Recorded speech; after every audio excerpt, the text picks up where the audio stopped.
profesyonelce, az önce onu söylüyordum Collina'ya, böyle bir ekosistemde, yani futbol ekosisteminde herkesin, her taraftarın sevdiği çok önemli bir isim. Tekrar hoş geldiniz, çok heyecanlıyız. Şimdi hemen ekranlarınızı hazırlayın. Fotoğraf makinelerinizi, tablet bilgisayarlarınızı, elinizde ne varsa hemen hazırlayın lütfen. Çünkü bir yine çekiliş yapacağız. Ve Pierluigi, Collina ve Çiçek'in söyleşisinin ardından kazananları açıklayacağız. Evet, hemen bunu taratalım lütfen. Hemen taratıyoruz. Evet, ekrana QR kodu getirelim arkadaşlar. Biraz acele yapmamız gerekiyor.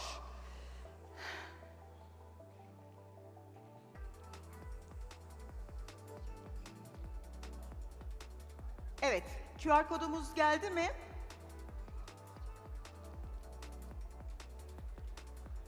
Ah, evet. Şimdi QR kodumuzu okutalım hemen lütfen. Çok kıymetli hediyelerimiz bizlerle beraber olacak. Ne biliyor musunuz? Collina imzalı futbol topu. Ya, hem de neydi ismi? İsmi neydi futbol topunun Efe? FIFA Kulüpler Kupası topu mu?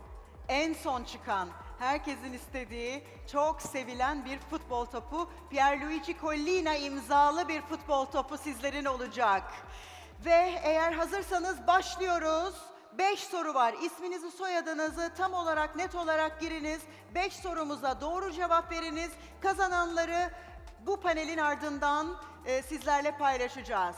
Ve hadi bakalım başlayalım. İlk sorumuz geliyor. 3 sorumuz var.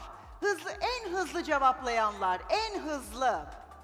Evet, Uluslararası Futbol Tarihi ve İstatistikleri Federasyonu Collina'yı üst üste kaç yıl dünyanın en iyi hakemi seçerek rekor kırmıştır? 4, 5, 6, 7 yıl. Evet, son 5, 4, 3, 2, 1 ve süre doldu. Bakalım kaç yıl? 6 yıl üst üste en iyi hakem seçti Uluslararası Futbol Tarihi ve İstatistikleri Federasyonu. İkinci sorumuza geçelim. Hızlı, çok hızlı cevaplayacağız. Burada tüyo ve püf nokta hızlı cevap. Collina Türk takımlarının kaç maçını yönetti? Hadi bakalım. Hiç. 3, 10, 19, son 6, 5, 4, 3, 2, 1 ve süre doldu. Cevap tam 10 maçı yönetiyor Collina. Evet. Ve devam edelim. Son sorumuz. Üçüncü sorumuz. Collina sahadaki otoritesini ve oyun yönetme biçimini anlatmak için hangi pozisyonla kıyaslamıştır kendisini? Pazarlık masası yöneticisi, teknik direktör yardımcısı, orkestra şefi, kale arkası tribün lideri. Doğru cevapları alalım ve doğru cevap, süre doldu. Tabii ki orkestra şefi, bravo, 140 doğru cevap var. Kazananları görelim. İlk 3 kişi Collina imzalı bir son en sevilen, en edinilmek istenen futbol topunu sahibi olacak. Bakalım kimler diyeceğiz ama cevabı burada Pierluigi Collina cevapları Sayın Çiçek Çizmeci'ye sorularını aktardıktan sonra tamamlayacağız. Ve karşınızda teknoloji ve yapay zeka içerik üreticisi, dijital medya girişimcisi Sayın Çiçek Çizmeci geliyor. Karşınızda dijital dünyanın kraliçesi sevgili Çiçek. Hoş geldin. Hoş bulduk. Sizinle burada olmak çok güzel. Aynen, bilmukabele. Şimdi Collina'yla sohbet edeceksin. Hemen davet edelim Collina'yı. Dünya futbol tarihinde adeta adaletin sembolü olmuş, maçlardaki başarısıyla oyunun kaderini değiştirmiş ama doğru yönde oyunun kaderini değiştirmiş. Kararlılığı, duruşu ve fair play ruhu anlayışıyla dünyada milyonlara ilham veren o geliyor. Sayın Pierluigi Collina geliyor sahnemize.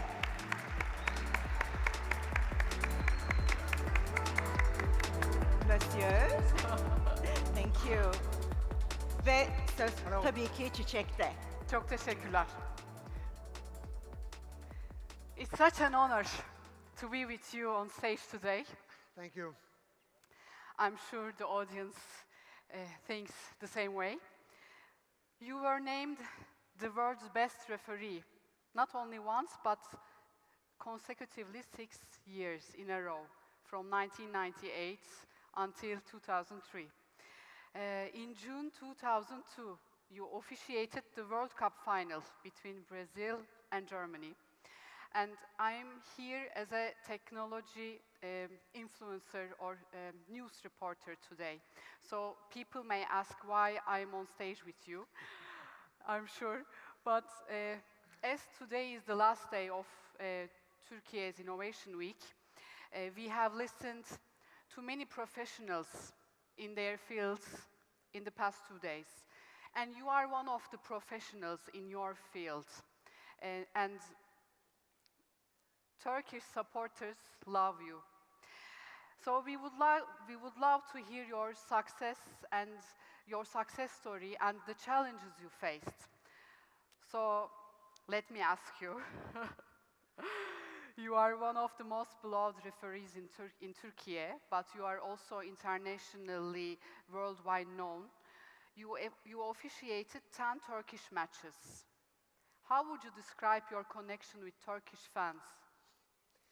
It's a long story. First of all, I would like to thank you for being here, but also to the Turkish Innovation Week to give me the possibility to come to Istanbul, because it's always a pleasure for me to be in this city, to be in this country. I like Istanbul very much. Unfortunately, my stays are always very short. I would like to stay longer, but I always tell myself, next time I will stay longer. So I hope, inshallah, it will be next time, the time I stay longer. I must say that I refereed 11 times the Turkish team, because my first match, maybe you don't know that, but my first match, international match, was here in Ankara, and was, do you say Ordu Milli? The military national team? Is Ordu Milli something like this? Maybe my pronunciation is bad, but my first time was Turkey against France, and was the army national team. Wow. So 11, not only 10, Exactly. 11, because nobody remembers that match, which to me was something very meaningful. A long story. I'm considered like a sort of pinnacle for the Turkish teams, because people here in Turkey say that I bring luck to Turkish team, because they never lose with me, they never lost with me. Though there was one match which was close to a loss, because when Turkey didn't beat England, 2003 qualifiers, last match of the qualifiers to the Euro 2004, there was a draw, 0-0 in Fenerbahce Stadium, but that 0-0 meant England to qualify and Turkey to go to the playoff. So it was not really a defeat, but something similar. I repeat, it's a long story. I'm pleased that even 20 years after my retirement from the field of play, people here still loves me. You have even a song we have even a song for you, you know, in the stadiums. Well, Pierluigi, don't tell me. Don't tell me. So, how did your refereeing career start? And why did you choose to become a referee? Well, it's funny because it came by chance. I was 17 years old. I was playing football. Not a very high level, of course, so I could never become a professional football player.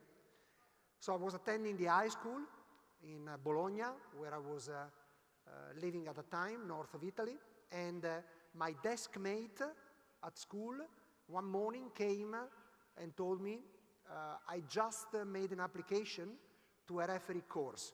Why don't you come with me?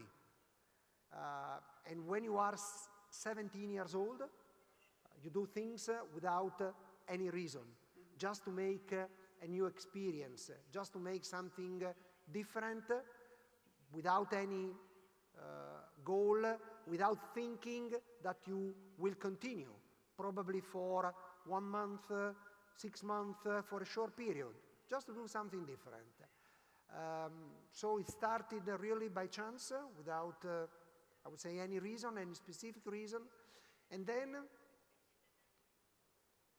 someone told me that I was quite good in what I was doing, and I like challenges very much, always. And the more they were telling me that I was quite good, and the more I tried to put the bar higher and higher and higher to see what could I have reached in this. And many years later, many years later, I'm still involved in something that was or became my passion and also my job. I'm a very lucky person because normally you have your job and you have your passion. To me, passion and job are the same things, so very lucky. So you are It's a so privilege. lucky, exactly. And challenges, they are so important for personal growth, I guess.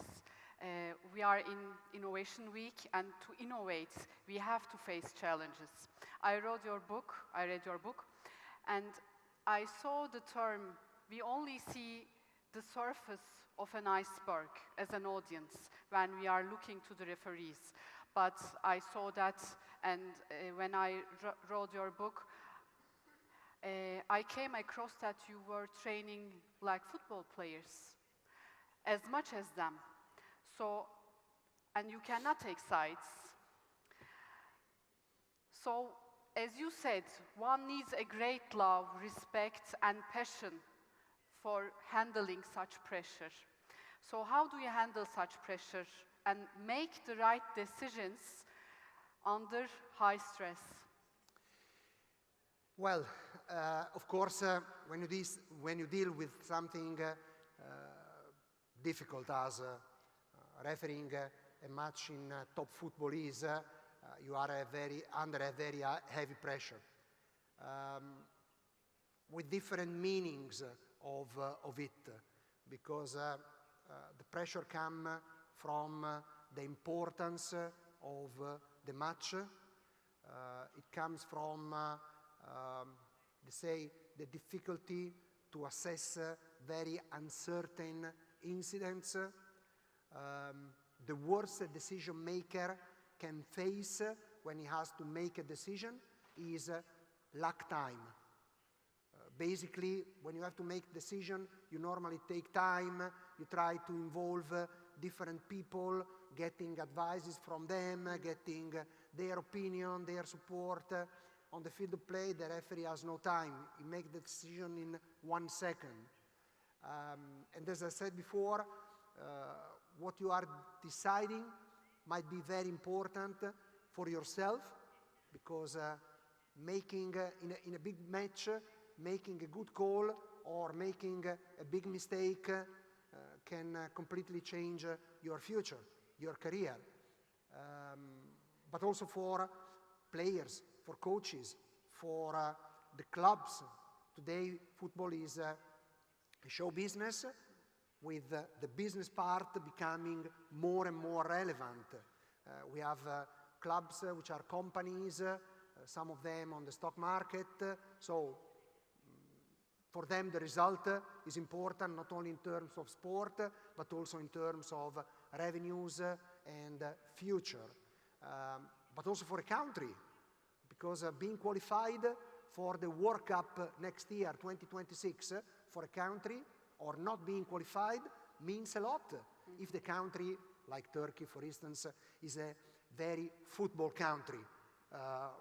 Many things goes around a World Cup, television, campaigns, different activities. So also, all these things can be decided by one single whistle given by the referee. So if you have to deal with something difficult like this, what I always thought was critical is the preparation.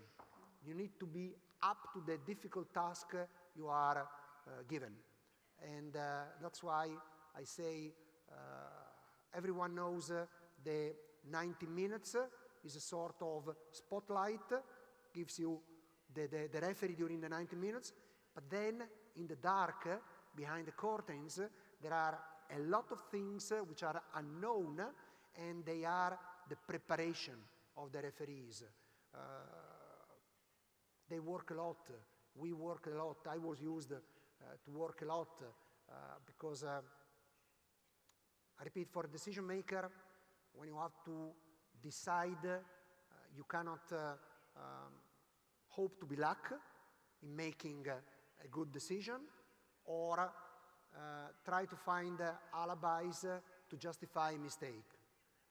You need to be ready. You need to know in advance what is going to happen. If you are ready and if you are at the correct place at the right moment, knowing everything about what is going to happen, it's very probable that your decision will be right. And not because you are lucky, but because you are ready. And I like the ideology that in a football match, there is this football teams. And when they do mistakes, they absorb it altogether. But as a referee, you are one and alone out there. So for at least a decade, there are some technologies right now, VAR and other kind of technologies. How do you view the use of these technologies in football? Do you think that it degrades the soul of the game? Technology doesn't take the soul of anything. Technology is a tool given humans to make their activities easier. And this is what is going on in football. We have a tool, technology. We have several tools which are very, very important to make decision more correct and the outcome of the match, I would say, fairer. Because I never considered as the soul of the match to have a referee, even very well talented, even very well prepared, that can make a mistake simply because he is or she is a human being. Making mistakes is part of our nature. We are not perfect. We make mistakes. We always try to do our best to minimize the mistake, but we cannot have as a goal, as an objective, we cannot have to do not commit any mistake, because perfection is not for human being.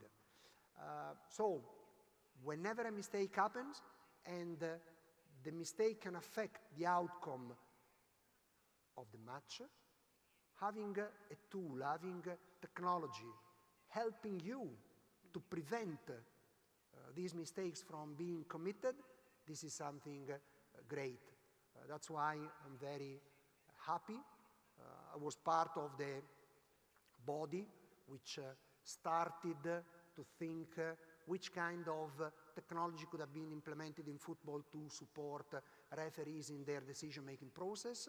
It was 2014, so 11 years ago. We started from scratch, from nothing, and now we have technology widely used during a match. But I repeat, technology doesn't steal anything, in particularly the soul of the match. Helps referee to do their job better. I agree. The technology augments our skills, for sure. So is there a specific game you remember where you would like to have used technology? Well, the answer is linked to what you said before about mistakes absorbed by a team and the referee is alone. Mistakes is an important part because, of course, it's something negative, but what makes a difference is the ability of someone to turn something negative into positive. In other words, is learning from mistake. There was a German philosopher from the 19th century, Friedrich Nietzsche, who said, what doesn't kill me, make me stronger, which is absolutely correct. There are a few decisions, a few mistakes that can kill you. If you made a mistake in the World Cup final, that mistake may kill you. But the very vast majority of the mistakes gives you a second chance. If you understand what was behind the mistake. A lazy people would say, I was unlucky, I couldn't see, I didn't expect. All these are alibis, are excuses. You try to put the responsibility from yourself to something or to somewhere else. What turns something negative into positive is to learn, is to understand why the mistake was committed, because there is a reason. And the objective is to be better next time around. But there is a but. To deal with a very difficult task, you need to be self-confident. Otherwise, you can be worried and you may enter the field of play with the so-called jelly legs. You tremble. To be self-confident, you need to think to positive things. You cannot remember something that went wrong, because this would worry you. If you want to be self-confident, you need to remember all the good things you did. That's why I don't remember any mistake I committed.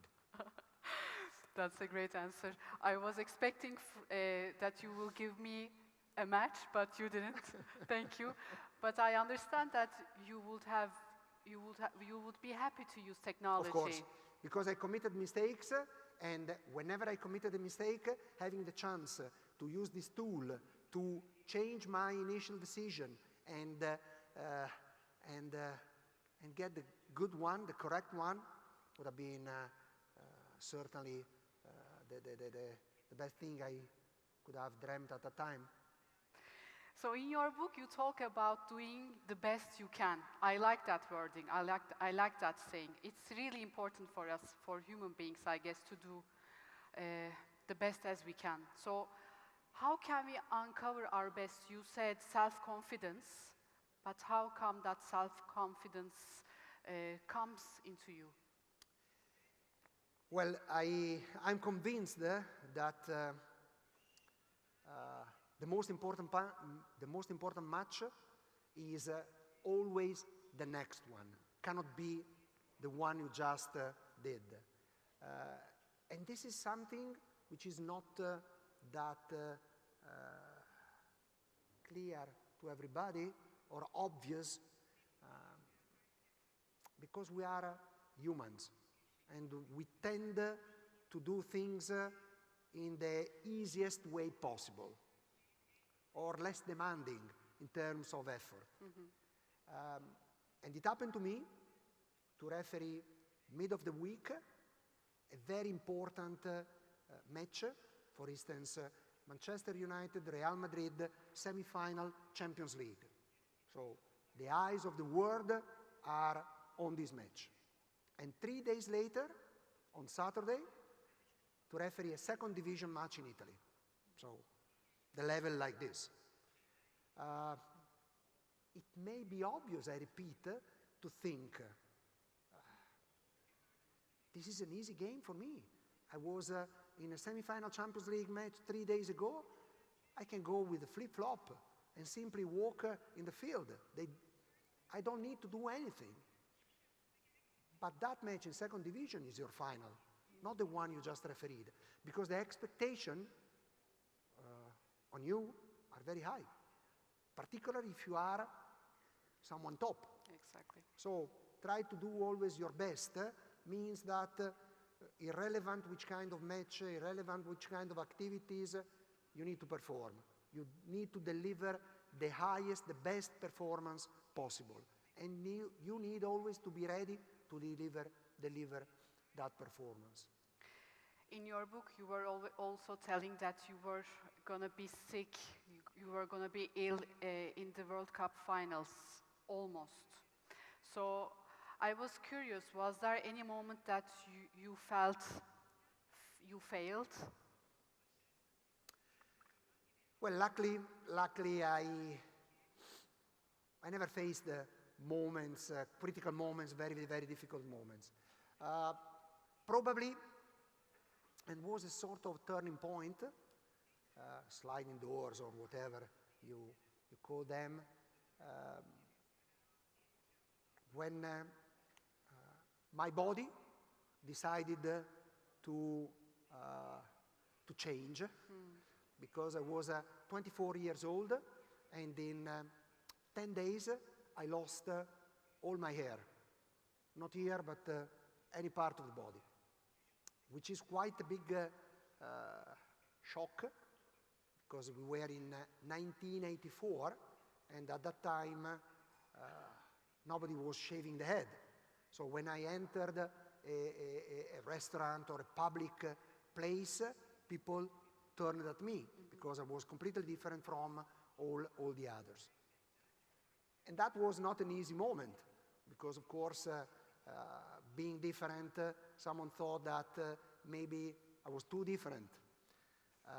So I was, let's say, put aside for a couple of months, waiting for my hair coming back. Luckily, I was quite good as a referee. I was refereeing in amateur league, still in amateur league, but I was quite promising.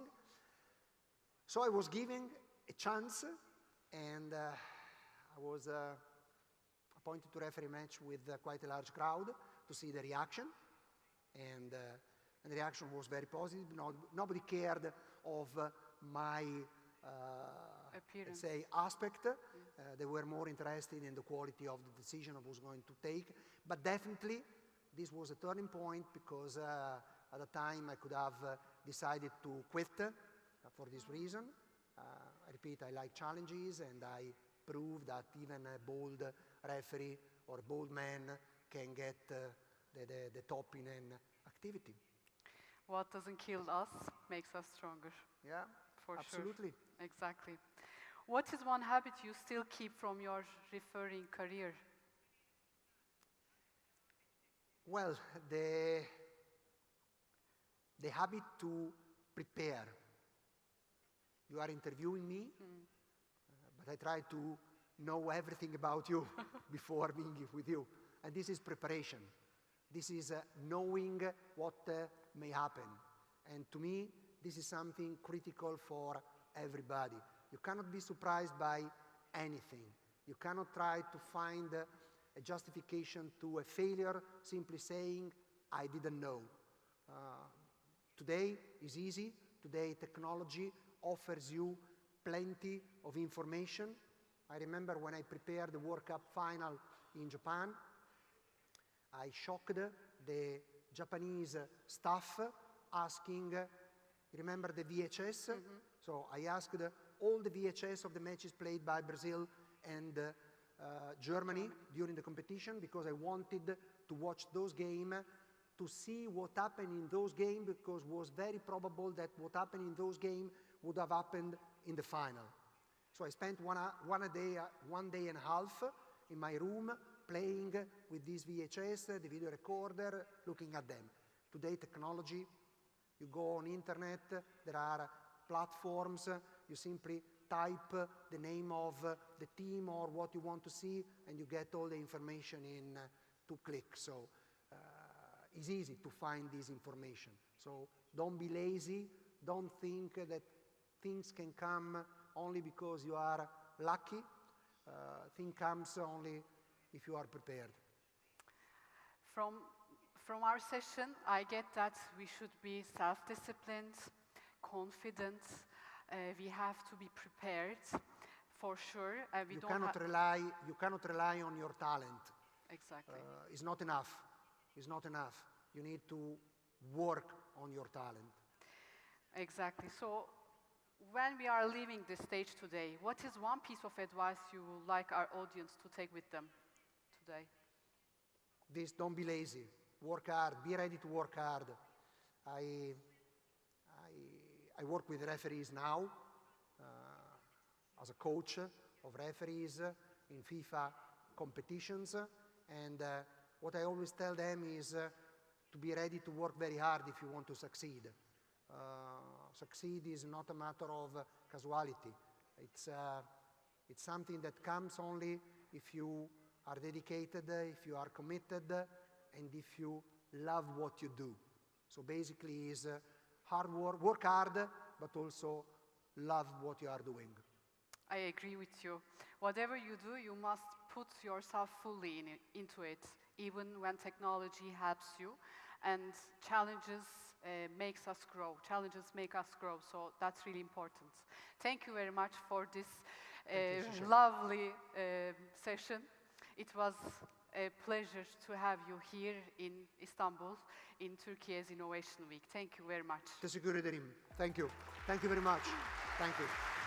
Thank you. Thank you. Thank you very much. It was great to have you in here. Once again, I have to say, because it's not his first time in Istanbul, as you know. And I hope not the last one. I hope not Most last important. one. Definitely not last one, right, guys? Right, ladies and gentlemen? Can you please join me in front of the stage for the ceremony? I would like to invite Tim Başkan Vekilim Mr. Kutlu Karavelioğlu ve bir önceki tim başkanlarımızdan Sayın Mehmet Büyükekşi'yi sahneye davet etmek istiyorum. They're going to introduce your plaque. Evet, bir yandan seremonimizi gerçekleştirirken bir yandan da kazananları görebilir miyiz arkadaşlar arkada? There was a contest and I would like to have the results, and this is the result. Can Furkan Büyükgöz ve Halil Arca. Arkadaşlar buraya bir yandan da hazırlanır mısınız üç arkadaş? Can, Furkan Büyükgöz ve Halil Arca, sizi sahneye davet edeceğim. Buradan alacaksınız Pierluigi Collina ile fotoğraf çektirerek toplarınızı. Burada mısınız? Burada mısınız? Can, Furkan Büyükgöz ve Halil Arca.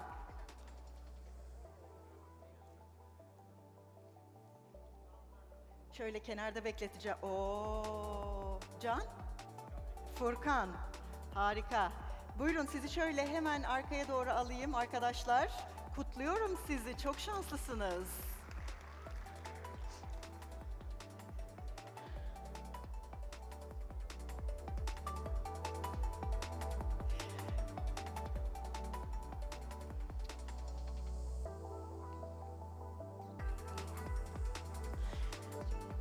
Mr. Collina, there was a contest and they won. These guys won the contest, and can you please sign their football? Pleasure. Thank you very much. Buyurunuz. Efendim, ne büyük şans, ne büyük şans. Mr. Collina is signing the ball. It's a great ball, by the way. I loved it. Pierluigi Collina. Can, gel.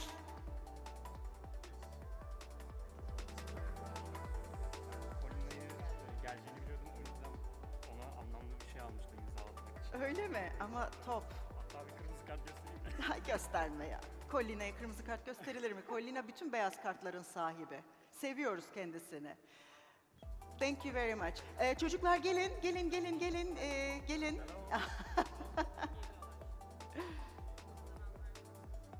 Kazanan arkadaşlarımız. çekiliş yaptık. Sayın Büyükekşi nasılsınız efendim? Hoş geldiniz, hoş geldiniz. Buyurun alın arkadaşlar. Alın bakalım toplarınızı.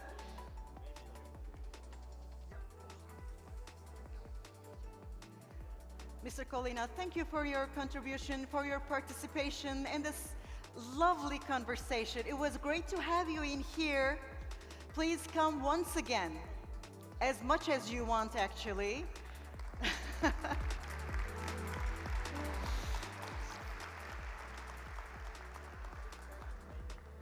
Şimdi inovatif, please join me a little bit more. Efendim lütfen gitmeyiniz, sahneden gitmeyiniz. İnovatif öğrencileri, I asked Mr. Collina if it's possible to take a picture with innovative students, and he said, thank you once again. Pleasure, of course, and I would like to invite innovative students to the stage. This is very important for, yes, the blue t-shirts. Çocuklar çabuk gelmenizi rica edeceğim. Collina buradan he's going directly to the airport, and thank you very much. Directly to the airport, and he's going to return to Italy, and then he has a very occupied schedule, like he's going to go to Dubai, he's going to go to Chile. That's why we have to be a little bit quick.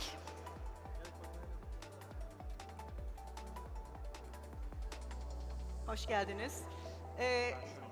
Buyurunuz. Oh, you're gonna take the selfie? Oh my gosh. Yes. Squeeze. Birbirinize yanaşın diyor. 5. 6. sırayı oluşturalım arkadaşlar. Veli, neredesin? Aşağıda yapabilirsiniz. Önemli olan Collina ile gözükmek. Veli'yi rica edeceğim ben. Sahnemizin master'ı Veli nerede acaba? Evet. Fatih Oh, that's great. That's great. And that's Collina. Arkadaşlar ben çıkmayayım lütfen. Şöyle geçeceğim, siz çıkın. Squeeze guys, squeeze. You can make step down if you like. Ready, 1, 2, 3, cheese. Ben gözükmeyeyim, ne olur siz gözükün. Arkadaşlar gözüksün, siz ortada olun arkadaşlar. Thank you, Collina. Thank you for this wonderful session, for this wonderful conversation. It's great to have you in here once again in Turkey. Yes, arkadaşlar Collina'nın gitmesi gerekiyor. Uçağa yetişecek. Yes, çocuklar çok teşekkür ediyoruz. Bizi kırmadı Collina. Thank you once again. Teşekkürler. Çok şanslısınız. Harikasınız gerçekten. Şimdi mola var. Büyük aile fotoğrafımızı bir çekelim, bu çocuklar gidecek. Çocuklar gitmeden bir büyük aile fotoğrafı çekelim der başkan yardımcımız. Başkan vekilimiz, evet. İnovatif, gelin sahneye.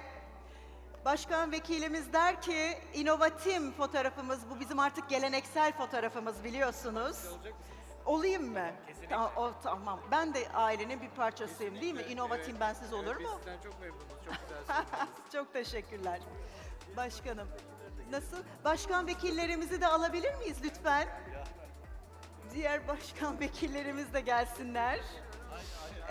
Şöyle, biliyorsunuz Türkiye İhracatçılar Meclisi ve inovatif bir aile. Bir sırada aşağı yapabilir misiniz? Bir sırada aşağı alalım.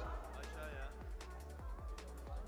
Şu her sene yaptığımız resmi Değil mi? Hazır gelmişken inovatif ailesi. Bunlar dağılır. Doğru. Ama bunlar olmazsa nasıl olacak başkanım ya? Bunlar çok önemli. Evet, ileride farkında olacaklar. İyi ki varlar. Teşekkür ederiz. Efendim, Collina'yı kaçırdık ama sizden bir fotoğraf alalım. olur memnuniyetle. Şimdi mi? Ben burada, tabii. Hadi çek.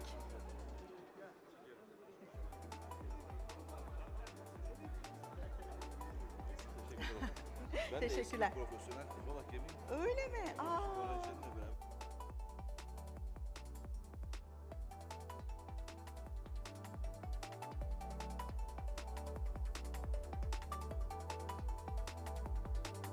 Fotoğrafımızı çekelim.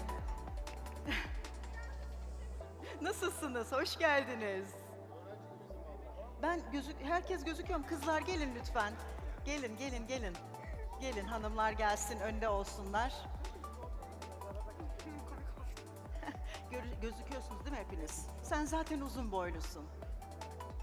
Evet. Evet. O zaman gülümsemek.